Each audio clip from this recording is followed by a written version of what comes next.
Go.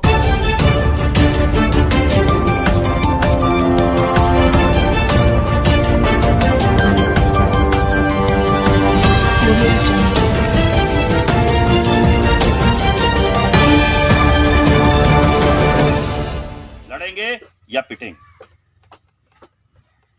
ये आपको विचार करना है। नौजवानों को इस पे विचार करना है। बुजुर्गों की जो थी वो निकल गई, उन्होंने कैसे काटी, दुख में काट लिए, आराम से काट ली, कैसे थी उन्होंने काट ली। अब हमारी बारी, हमारा आमना सामना होना है उनसे, उन भगवादारियों से सामना होना है जो पक्षी का इंतजार कर रहे हैं, तीर हाथ में लिए हैं और मारना चाहते हैं। हमें जवाब देना है इसका। घर घर जाना पड़ेगा, हम लोग घर घर जाएंगे। बाबा साहब ने कहा था अगर उस संसद में एक जगह हो जाए तो तुम रोड पे एक जगह हो जाना। वो हुआ, आप लोग देख रहे हो। 200 से ज्यादा किसान हमारे वहां खत्म हो, शहीद हो। कोई उनको फर्क पड़ा? ऊपर से एक मंत्री उनका क्या बोल रहा, अरे उनको मरना था अपने घर जाके मर जाते, वहां क्यों मरे? ये उनके अंदर भावना है कि हम जीत लेंगे। 2000 की बात चली, ये सत्य है।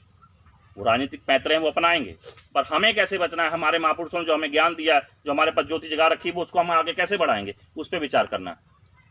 हमें बोलना तो आ गया, पर हमें दुश्मन पहचानना अभी नहीं आया है कि हमारा दुश्मन है कौन।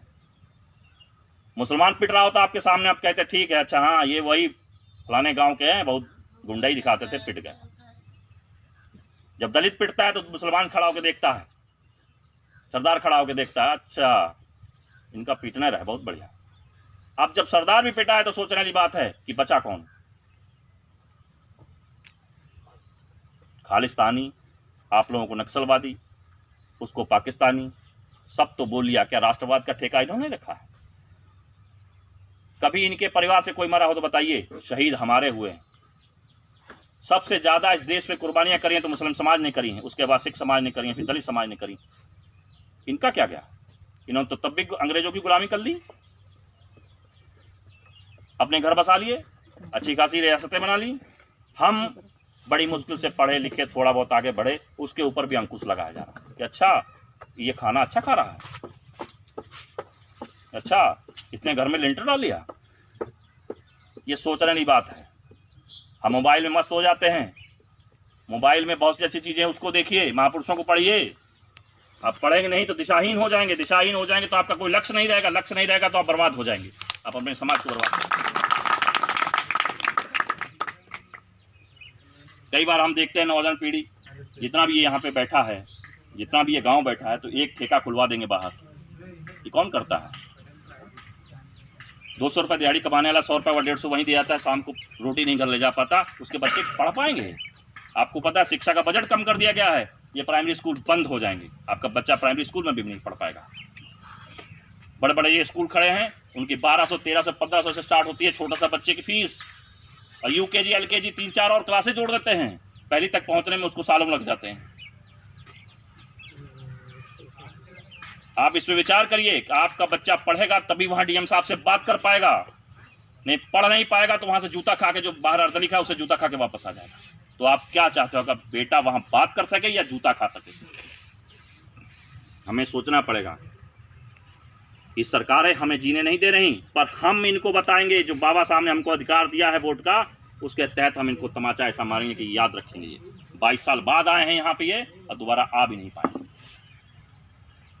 तो हमें अपने घर पे, अपनी फैमिली में विचार करना, अपने दोस्तों में बैठ के विचार करना है कि ये माहौल क्या हो रहा है। खाली चावल खा के, दाल खा के, घर पे बैठ के बात करके सो जाना, और जानवर जैसे भाई लोगों ने बताया कि ड्यूटी मिल गई है उसको भगा लेने से हमारे पास ये समस्या हल होने वाली नहीं। आपके देश की जो जीडीपी है, आप जीडीपी को कई लोग समझ नहीं पा रहे हैं। जो माइनस का मतलब है कि जो बच्चा अभी जन्म नहीं ले सका है उसके ऊपर भी कर्ज, आप पे तो कर्ज ही है, आप बैठे हैं। जो अभी जन्म नहीं ले सका है उसके ऊपर भी कर्ज वो ले चुके हैं, और अपने ठाठो ऐशो आराम में उनमें कोई कमी नहीं। बता दीजिए किसी की कमी, बीजेपी का कोई नेता बता दीजिए कि वो एसी से बाहर निकलता है? नहीं निकलता। इस देश का जो राष्ट्रपति है दलित समाज से है, आप कह सकते हैं दलित, मगर वो क्या बोलता है सदन में? ये मेरी सरकार। राष्ट्रपति की कोई सरकार नहीं होती। वो क्या कहता है मुंह से कि ये मेरी सरकार ने ये किया, वो किया, वो किया। तो इसको बात को समझिए। पहले एक सरदार बैठाला गया वहाँ, राष्ट्रपति, तो सरदारों को मारा गया। एक दलित बैठाला गया, तो आप पे नंबर है, पर मैं चुप नहीं रहूंगा, क्योंकि मुझे पता है पहले क्या हो चुका है। इतिहास आपको पता होगा तो आप खड़े हो जाओगे बात करने के लिए। जब इतिहास आपको नहीं पता होगा तो आप बात नहीं कर पाओगे।